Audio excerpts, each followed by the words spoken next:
All right, from Kenan Stadium in Chapel Hill, this is Tar Heel Illustrated publisher Andrew Jones along with staff writer Jacob Turner. And about an hour ago, the Tar Heels finished off Miami, a 28-25 victory. The Tar Heels moved to 2-0, 2 straight fourth quarter wins, something that was completely foreign to this program last year, and a true freshman quarterback leading him to 2 straight wins, something that hadn't happened in a long time. I remember a freshman quarterback a long time ago down the road by the name of Phillip Rivers did that in his first 2 games, and I've given you some Phillip Rivers comparisons. Yeah, I did cover Phillip. We're not going to go all Phillip and Sam right now, but putting in perspective, that's very impressive what Sam did, very impressive what the Tar Heels did, very impressive right now where this program is suddenly situating itself. There are a lot of storylines again, just like last week, because of the way this team won the game. They were up big early. Miami got back into it. Miami owned the second and third quarters, and then the Tar Heels kind of flexed their muscles, got the ground game going in the fourth quarter. Sam made the 4th and 17 play, a gutsy call by Phil Longo. Mack trusted Phil Longo on that call. He questioned it during the timeout. They went with it, and Sam made the play. The Tar Heels made the play. The line gave him the protection because he was sacked 2 straight times right before that, and they win the game. And the defense comes up big late, force 49-yard field goals, which aren't converted every time. They're low percentage with those. So the defense forced Miami to have to try to tie the game with a very difficult kick. Didn't happen. 28-25 win, Jacob. This team is 2-0, 1-0 in the ACC, and 2 wins over Power 5 teams. I think what you mentioned about, those 2 drives, the last drive by the offense where they go and take the lead, Daz do some catches in the corner, Michael Carter runs it on the end for the 2-point conversion, and then the defensive stop really epitomizes the difference in this team than from last year, because I think I said it last week too when Carolina got that stop against South Carolina, and then I said it this week too. I was like, Carolina doesn't make those stops last week. It just doesn't happen. Yeah. So I think that really shows the difference in belief this team has. I asked some guys afterwards, and Miles Dorn gave me a really good quote. I asked him about the 4th and 17 where Sam Howell goes and converts that. And he said he was sitting on the bench and he didn't even think about putting his helmet on. He was that confident in what was going to happen. Wow. Mack Brown mentioned that him and Antoine Green were sitting on the sidelines thinking that Carolina was going to punt it. And Toe Groves tapped him and said, nah, we got to go out there and we got to get it. Toe Groves goes out there and makes the catch, and Carolina goes on to score on that drive. So really cool little tidbits we got in those player interviews, which you can see on our YouTube channel, on the same channel you're watching this, in a few minutes after we get this video uploaded. But, I mean, it's just a completely different team this year. And staff-wise and in just the way they handle situations and the way they carry themselves off the field, the way they carry themselves on the field. And, I mean, give credit to Miami. They made Carolina look very average for about, 2.5 quarters, they'd say, maybe even close to 3 quarters. And Carolina, finds a way to win in the fourth quarter again. Miami still did get 488 yards. Yeah, exactly. Jaron Williams was still 30 of 39 for 309 yards. A lot of things for the Tar Heels to improve on from today. But you can fix it when you have fixable parts, and they have that. And they've got a mindset now. This is a mindset that completely different. That left this team Thursday night in Durham, 2016. Yep. When they lost that game, and they closed that season losing 3 out of 4. Whatever mojo they had up to that point, remember, that included a run where they won at Florida State on the Wilder 54-yard field goal of this game. And then 2 weeks later, they won at Miami. They became the first ACC team to win at both places in the same season. They had mojo then, and then it went away, and it hadn't been back. It had been floating away, getting further and further away. But Mack Brown comes in, and he starts to implement all kinds of disciplines and things into the program that got these kids believing, because he brought them all in on the same page, and he got them to dot their I's and cross their T's at the same time. They hire Brian Hess. The conditioning is huge. The players were saying tonight, they said last week, we won this game because of conditioning. I asked Javonte Williams, why did the ground game do better in the fourth quarter than in the first 3 quarters? He said, we wore them out. We were in better shape. He said that to me. They were tired. Charlie Heck said they were tired. I mean, this is a program-wide thing. Sam is sensational. He's been sensational so far. But it's more than that. The defense making big plays when they absolutely had to. It's more than that. It's more than a gutsy 4th and 17. It's a culture that is coming together so quickly. Jacob, I've been doing this for a long time, and I haven't seen cultures come together this quickly when there was a need for a culture change. And that's what we're seeing right now. And I'll tell you right now, man, confidence begets confidence. This club didn't know how to win these games before. No, they didn't. They competed. Credit to Larry Fedora and his staff. They competed, but they didn't know how to win.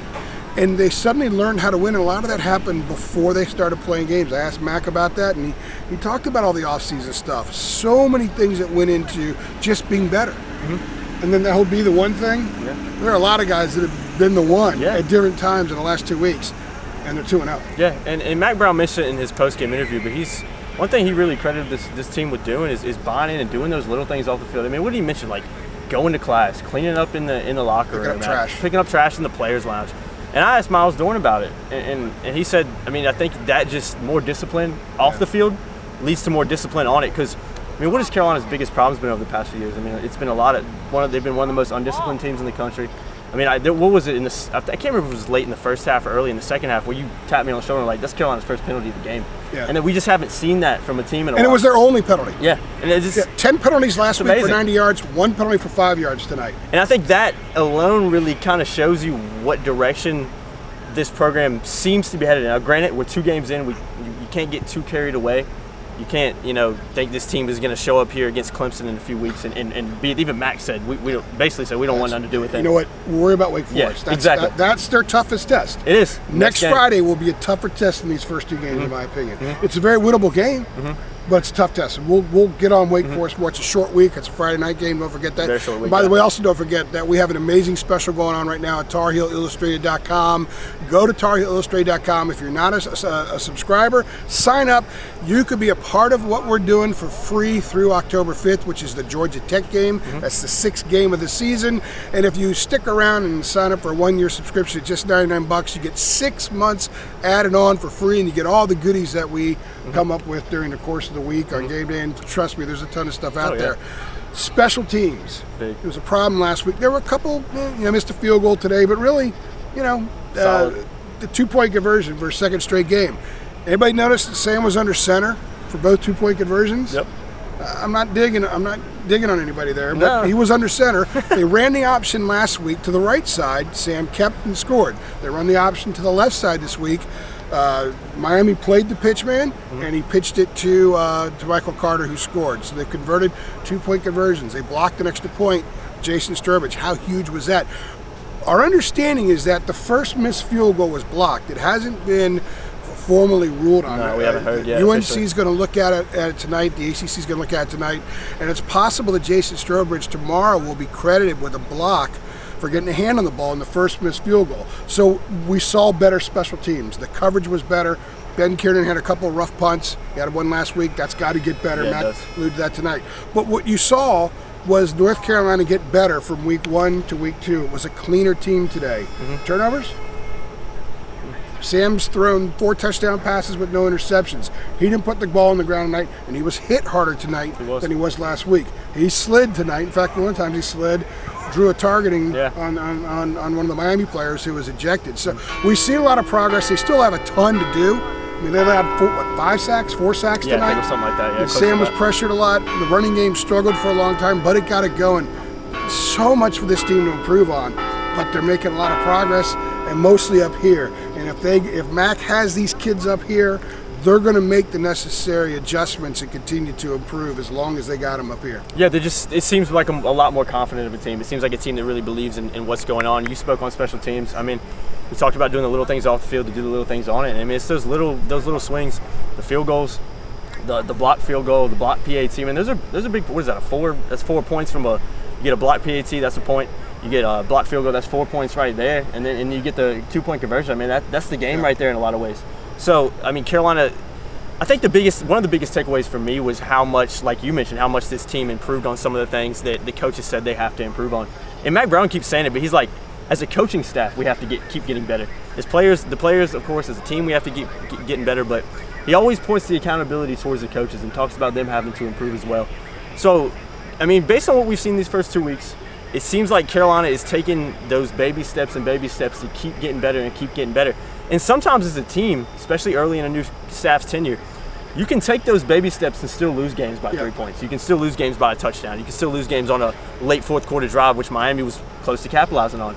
But Carolina hasn't let that happen. They found a way to win in the fourth quarter, which they haven't done for years, and it's showing on the field. It's a good thing to see a team kind of fixing a lot of the mistakes they had last year and just kind of working on it as they go and just improving. And what does Mack say? It's easier to coach them up when they're winning. Exactly. I mean, that's very true. They're more attentive, and they got the good mojo going on there. Tamad Fox had 3 sacks tonight. He was big. He's a monster. He's a hell of an athlete. He just seems a lot faster than he did last year. The defense had a lot of great stretches and a couple really bad ones. And the really bad ones, I guarantee you, when we talked to some of the kids Tuesday, and I didn't really ask much about it tonight because I was focused on a few other storylines, but I bet you Miles Dorn would say communication. It looked like there were some communication issues again out there. And they did lose Patrice Rene early in the game before the game. Injuries, yeah. Yeah, they had a couple other injuries. Antoine Green went down, and Nick Polino went down very early, so Brian Anderson played the majority of the game. But, it's amazing. He played the last 26 snaps last week, and he was out there for the 2 touchdown drives last week, because he was out there late tonight when they got that stuff going on. The fans... I don't know how many games I've covered here, and they've had some good crowds. Yeah, we ran that thing earlier, the best 5 nighttime crowd since Mack left. Kind of have a little fun with it because we anticipated something special. Like Mack said, this was the best crowd he's been involved in this stadium, probably from beginning to end, because they won this game. Because the 2 huge games they had at night when he was here previously, 93 against FSU, 97 against FSU, they lost. They got beat 33, so they got blown out in the first one. They just couldn't move the ball. Davenport got hurt in 97, but they won this game. They closed the deal in this one. The crowd was in it all night long. No rooting interest here, but it's really cool to see a lot of our subscribers who care passionately about Carolina football experience this. I know a lot of them were in the stadium tonight, and I think it's really neat because you guys have been through a lot of crap the last couple of years. And even the 2015 season, which was special in a lot of ways, a lot of people didn't give UNC credit for winning 11 games that year. They said, the schedule stinks. You barely beat Virginia. And then you get blown out by Baylor in the bowl game. Everyone wants to criticize the season. So you haven't really had a whole lot to be super excited about in a while, and you do right now. Even if this club goes 500 the rest of the way, it's obvious. The evidence is in that significant changes have been made in this program, and it will only grow from here. It may not always show it in the win-loss column, may not always show it on the stat sheet, but clearly this thing is headed in the right direction. It definitely is, and I asked Jenna, our photographer, and Kevin, our video guy, when I went up to the press box after the game, and I asked him, I was like, it had to be crazy down there on the field. Because, one of the things about being in the press box, unfortunate thing about it, is you can't really hear the crowd as much. It's enclosed. This is as insulated a press box as there is. So you don't hear a lot. But there was still moments where we heard a lot of cheering. There's still moments where you could just tell by looking at the crowd. But, they said it was just an unbelievable atmosphere down there. And you were sitting next to Brett Friedlander, one of our great THI friends from the North State Journal, and what did he say? We could hear this place. Yeah. Late in the game, he said, we could hear this place. And it was noticeable before the game, too. I put out a couple videos on the sidelines. This place Mack asked this place to be filled up 30 minutes before, and it was more filled up 30 minutes before than I've seen it filled up during games. In the middle of the second quarter it's unbelievable, just the contrast, and there's a lot of hype around it. Carolina's winning, and hopefully, I think this train will keep going, especially with the crowds. And there's no doubt. It's a fun team to watch. They're doing some really good things out there. All right, real quickly. I know looking ahead, people don't like to do it sometimes, but they go to Wake this weekend on Friday night. Huge game. Big game. Wake's a good team. Surratt versus Surratt. We'll have some fun with that during the week. It's a winnable game. I think what this does, if the Tar Heels win that game, clearly Clemson's going to be a night game, maybe even an ABC thing. Prime time, And who knows? Then App State comes in. God, AJ, don't get way ahead of yourself. This will jinx the team. Well, I'm not going to jinx them because I got no rooting interest. However, part of what we do, especially when you have a 12-game schedule, is look at they're already 1/6 the way through the schedule, just like that, and they're 2-0, and they're 1-0 in the ACC. They got a Coastal Division game in over the other team people thought might win the division. If not Virginia, then they said Miami. Guess where Virginia plays Carolina this year? Right here. You know what? I know you guys are having fun thinking about it, and some people say, "Oh, come on, don't do that." And some are going, "Wow, this is really cool. We haven't thought like this." Well, I think a lot of people are thinking it. You just said it. But that's the thing. But that's what we do. That's what we do in press boxes 2 hours before a game. Is we talk about stuff like this. Exactly. We love the scenarios because there's nothing going on in front of us, so it's all about scenarios. So I just gave you a little insight to what's like in the press box. Yeah, it's going to be a tough game against Wake Forest. Quick turnaround. Mack said in the press conference, he literally says it's one of the hardest hitting games I've ever been a part of. So guys are going to be sore. Guys are going to have a short time to recover. Obviously, Wake Forest has one more day because they played last night. But they had to travel and everything else. Yeah, exactly. So it'll equal out. But I think one good news for Carolina is even if they go to Winston-Salem and things don't work out, it's not a conference game. So they still sit pretty going forward. It's actually a non-conference game. That's a good point. So there's a lot of storylines we got to continue to follow. Will be a ton of coverage during the week, but I mean, overall, I think it was just a fun game to watch, and it was a good win for Carolina, finding a way to win in the fourth quarter again. North Carolina 28, Miami 25. Tar Heels are 2-0, 1-0 in the ACC. Sam Howell, 2 college games, 2 come from behind fourth quarter victories. Can't ask for much more than that. That's pretty amazing stuff. Yeah. It's fun stuff. I like covering drama. Yep. We've gotten our share of it in the last 8 days. For Jacob Turner, this is Andrew Jones. You're watching us on Tar Heel Illustrated on the YouTube channel and also TarHeelIllustrated.com. Don't forget to go to our site. It's a great deal. Now's the time to get in on it. Thanks.